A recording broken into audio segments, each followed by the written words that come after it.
Makalipas nga ng 30 minutes guys, ito nga pinasukan na nga tayo ng booking. Unang booking siya kaya Benimano, tara puntahan na nga natin sa pickup.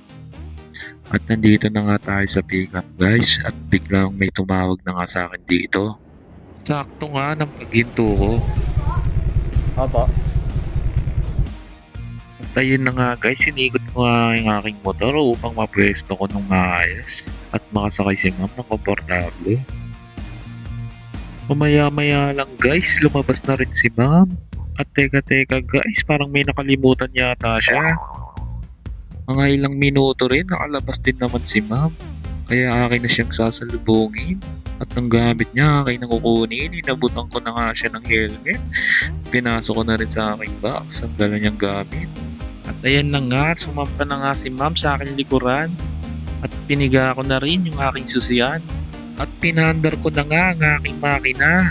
At piniga ko na rin ang throttle para makalis na. Tara guys, samahan niyo ako paano magsunog ng gasolina. At dito nga guys, medyo binibilisan na nga natin kasi medyo malayo pa ang ating tatahakin. Mahigit 27 km nga pala, layo ng bahay ni ma'am sa atin paghahatiran.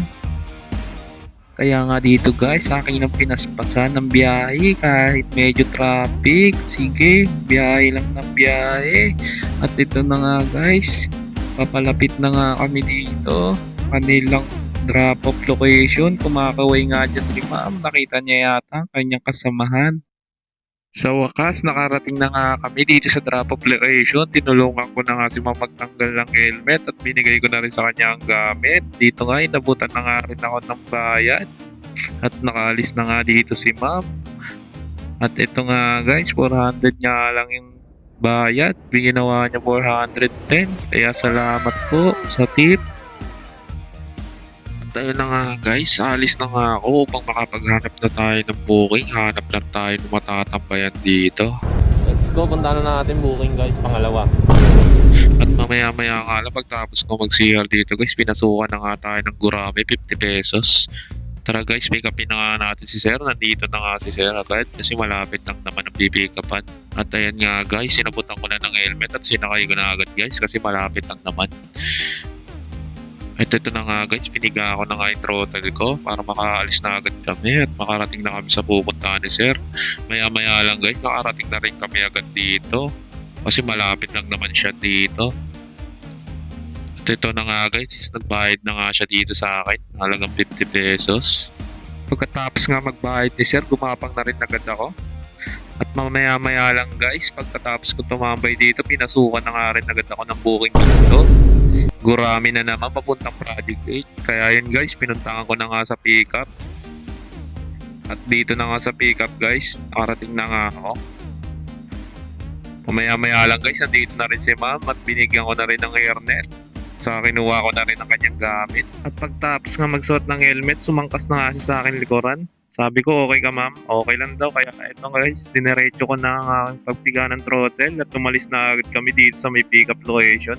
At ayan nga guys, pinilisan ko na nga yung biyahe ko dito kasi medyo hapon na para makarami agad tayo ng booking. Dito nga guys, nababa ko na agad si ma'am. At sabi niya, GCash payment. At ito, nasend niya na nga daw guys. Kaya yun, umalis na si ma'am. Lumabas na rin ako guys. At ito guys, mamaya-maya pinasukan ulit ako ng booking.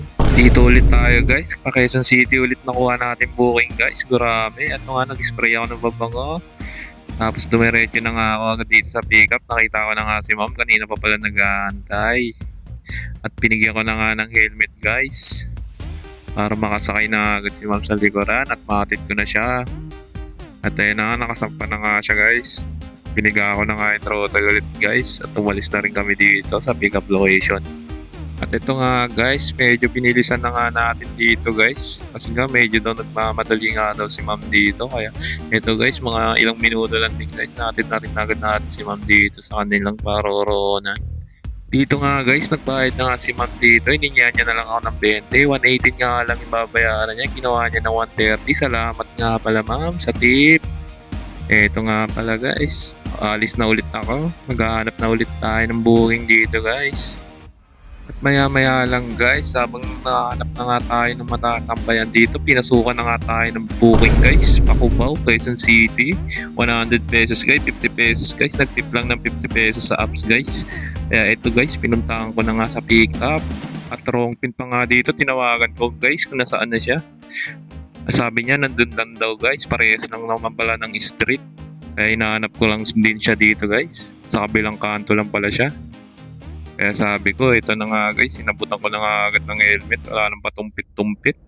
Sinakay ko na nga agad. Dito nga guys, bago nga ako lumabas dito, sumilip muna ako. Baka mamaya biglang may sumulpot. Kaya ito guys, dumiretso na rin ako. Wala naman. Dito guys, malapit lang naman yung pagdadropan natin. Kaya binilisan ko na rin guys. Nag-U-turn lang ako dito guys. At ito na nga guys, andito na nga tayo sa drop-off location. Dito nga guys, nababa na nga natin si ma'am dito guys. At tinulungan na nga natin tanggalin ang helmet. Mamaya-maya lang guys, may nakapansin ng camera. Kaya kumakawit to si sir, dispatcher dito sa Cubao. Dito nga guys, pagkatapos magbayad ni ma'am, mamaya-maya lang din, umalis na rin agad ako para makahanap ng booking. Mga mamaya-maya guys, pag-abang ko, pinasukan na rin agad tayo ng booking dito. Dito nga guys, huminto ako, pinasukan ako ng booking. Papuntang Mandaluyong, medyo malapit lang naman dito guys, kaya pinuntahan ko na agad. Umabas na nga si ma'am at ito nga guys, sinabutan ko na agad ng helmet. Kaya nga guys, kasama pa nga si sir, ginawa ko na nga yung dala nilang gamit at sinabit ko na sa harapan. At sinakay ko na nga agad at umalis na nga agad kami dito. Binilisan ko na nga at mga ilang kilometro lang naman sa pickup pupunta sa drop-off, kaya medyo binilisan ko na rin dito. At maya-maya lang guys, nandito na rin kami, nakarating na rin kami sa drop-off location. At ito na nga natin dito si ma'am. At dahil na nga guys, bumaba na nga dito si ma'am, inalalayan lang natin. Tumikot lang siya dito sa harapan. At ito na nga, binigay niya na nga yung helmet at inabot ko na rin ang kanyang gamit at inabutan niya na ako ng 100. May sukli pa daw, tip na lang daw. Guys, paghatid ko ng isa guys, may lumapit agad sa akin dito, nakiusap. Papahatid lang daw sa harap ng terminal ng SM Mega Mall. At ayun nga guys, pinilisan ko na rin kasi nakikiusap nga si ma'am na nagsi-CR na daw siya. Kanina pa daw siya naghahanap ng masasakyan. At nagulat nga ako dito guys, may nagpungguan pa dito sa aming harapan, nagit-git si sir. Aray ko. Yung taxi, walang kaalam-alam na nakabunggo na siya sa may gilid. At dito nga guys, nababa na natin si ma'am sa may terminal ang kanyang pinag-aateran. Tinabutan niya na nga ako ng 100, hindi ko na nga siya siningin, sabi ko bahala na siya. Dito nga guys, umalis na rin ako, pinapalis na rin tayo ng gwardiya dito, bawal daw tumambay. Mamaya-maya pinasukan tayo ng buhay dito guys, 150. Papunta na naman Quezon City. At nandito na nga tayo guys sa may waiting area guys. Sa akin mag-aantay guys, mamaya-maya guys, may tumatakbo nga sa likuran ko. Ayun na pala si ma'am. Nandun pala siya napunta sa kabila. Pinapuntahan niya na lang ako dito guys para hindi na daw ako umikot. Salamat. At ito na nga guys, nag-helmet na nga siya. Inisprayan ko lang yung helmet.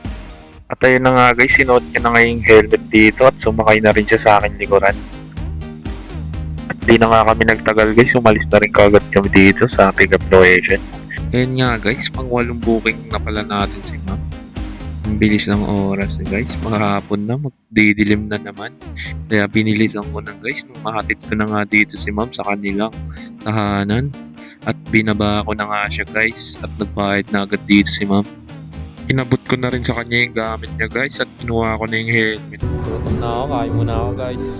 Dito nga guys, nag-request na nga ako ng mga kainan dito, kaya naghanap na nga tayo ng mga kainan. Ito nga guys, may nakita nga ako dito, kaya nga umikot nga ako at binalikan to guys.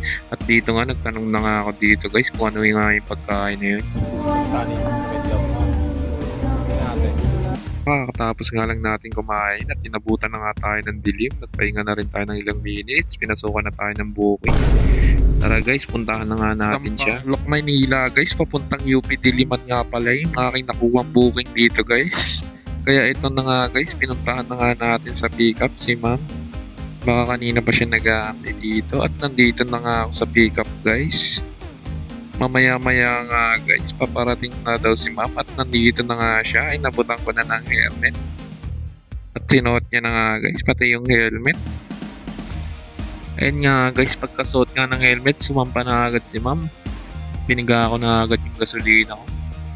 Dumiretso na nga kami sa aming pupuntahan. Nagtanong nga siya kung ilang minutes guys. Ibig sabihin niya ata guys, nagmamadali si ma'am kaya akin ang pinilisan. At ito na nga guys, nakarating na nga agad kami dito sa drop-off location. Marami pong nagja-jogging dito. At tumatakbo pala si ma'am, panran pala siya. May laban daw siya sa linggo, sabi niya sa akin. Dito nga guys, binayaran na nga tayo ni ma'am dito. At may napapansin nga ako sa gilid kanina, mga nag-exercise. At saka umalis na nga ako guys. Nagantay na rin agad ako ng booking. Pinasukan na nga ako dito guys, papuntang Marikina. Kaya tara guys, puntahan na nga natin siya guys. Baka nag-aantay na yun sa labasan. At maya maya guys, nakarating na nga ako dito sa may labas. At nain na nga guys, nakaabang na nga si ma'am dito sa pick-up location. Bumaba na nga ako ng motor guys at tinulungan ko lang ang kunin ng gamit para ilagay sa box guys. At nag-helmet na nga si ma'am dito. At tiningnan ko na ngayon sa mapa, malapit lang naman guys, kaya pinuntahan ko na agad guys. Umalis na kami agad sa pick-up location. Tumingin nga muna ako sa kaliwa guys, baka mamaya may mabilis tumakbo, kaya dumiretso na rin kami agad guys. At dito nga guys, medyo maganda nga rin tuloy yung nakikita ako dito sa Marikina. Sa Tumana, kaya binilisan ko na nga guys. Ito na nga guys, nandito na nga kami sa drop-off location guys. Sa gilid na lang daw ibaba si ma'am. Mamaya-maya na nga guys, inabot niya na nga sa akin ng helmet, ilagay ko na sa box. At dito nga guys, ibinigay ko na yung gamit, nakalimutan ko nga pala ibigay sa kanya agad. Kaya yung guys.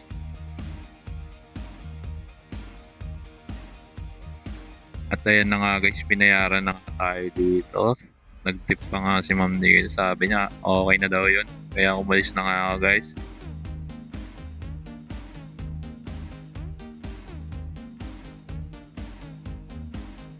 Ayan guys, tapos na ang booking natin. Ginabi na tayo, uwi na tayo.